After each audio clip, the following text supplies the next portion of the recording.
Let's now look at some specific examples of the new standard of play under restraining fouls. The use of the stick on the body of the puck carrier or the non-puck carrier to impede the progress or to gain territorial advantage shall be penalized. The stick placed on the opponent's body and parallel to the ice surface shall be considered as being in a danger zone.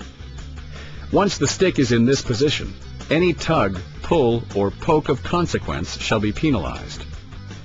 Consequence shall be interpreted as any loss of momentum, causing diminished space between the players, impeding the opponent's progress, causing the opponent to lose balance to any degree, reducing the opponent's ability to pass or shoot the puck, or to receive a pass, or to handle the puck, loss of puck control or possession.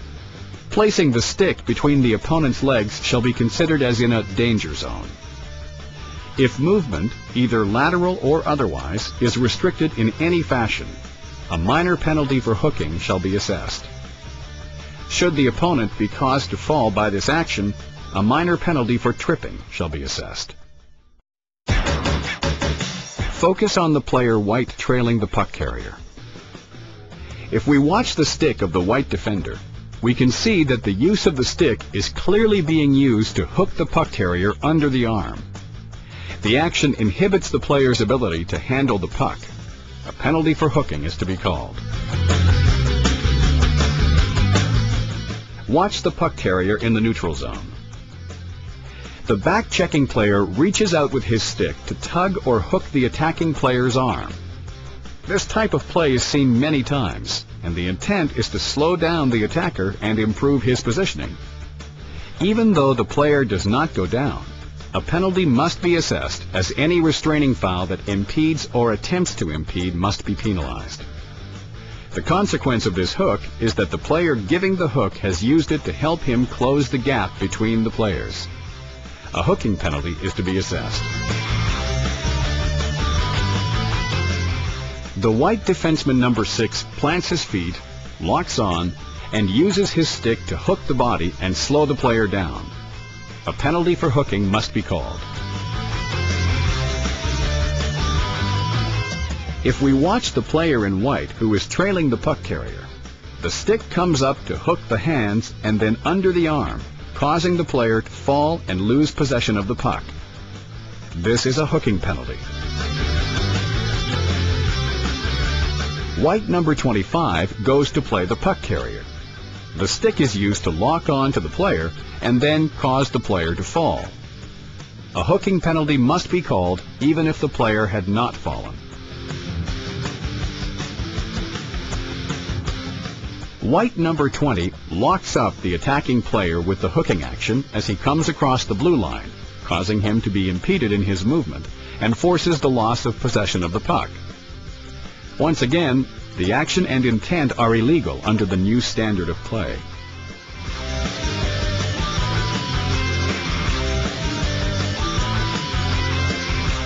A minor penalty for hooking must be called, as number 7 black uses his stick to impede or restrict the attacking forward's forechecking.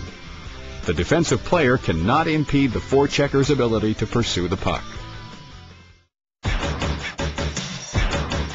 Locking on is the action whereby a player uses his or her stick to wrap up an opponent and prevent them from moving freely.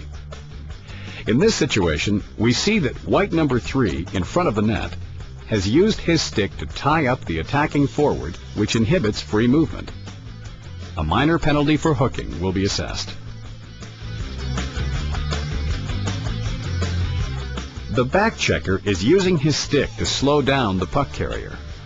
A hooking penalty is to be assessed. Let's watch it again, and watch the stick.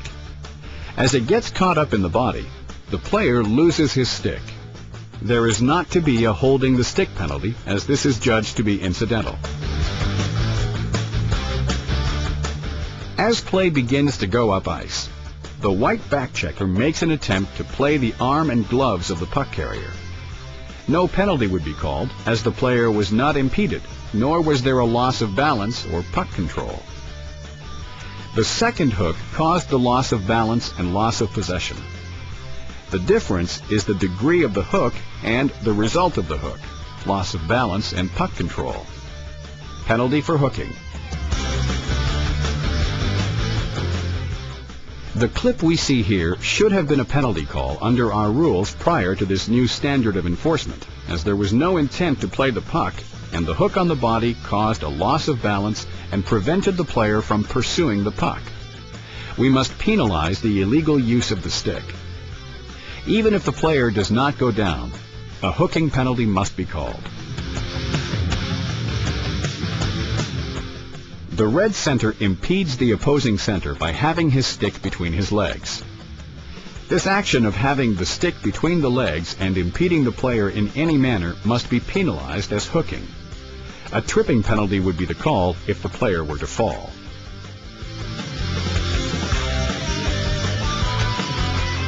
This is a great example of a legal play by white defenseman number 6. He avoids interference, hooking, a late body check, and putting the stick between the legs. Therefore, no penalty should be assessed.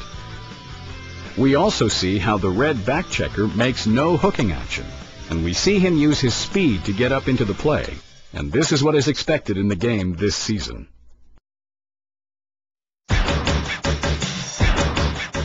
On this play, the forechecking forward gives a hook to the defenseman with the puck, slowing him down and accelerating his own speed. This is often referred to as a slingshot hook and is to be called hooking. Where a player had dumped the puck into the zone, a defender will have the opportunity to finish the check or play the man, so long as this is done immediately after the player releases the puck. However, in this example, the player forechecking gains body position on number 26 white. Number 26 then hooks the player to slow down the forechecker and impedes his progress. A hooking penalty is to be called. The key factors in the clip are: the attacking player is on a breakaway, with possession and control of the puck over the red line. He is fouled from behind with a hook. He loses control of the puck and is denied a reasonable scoring opportunity. Correct call: penalty shot.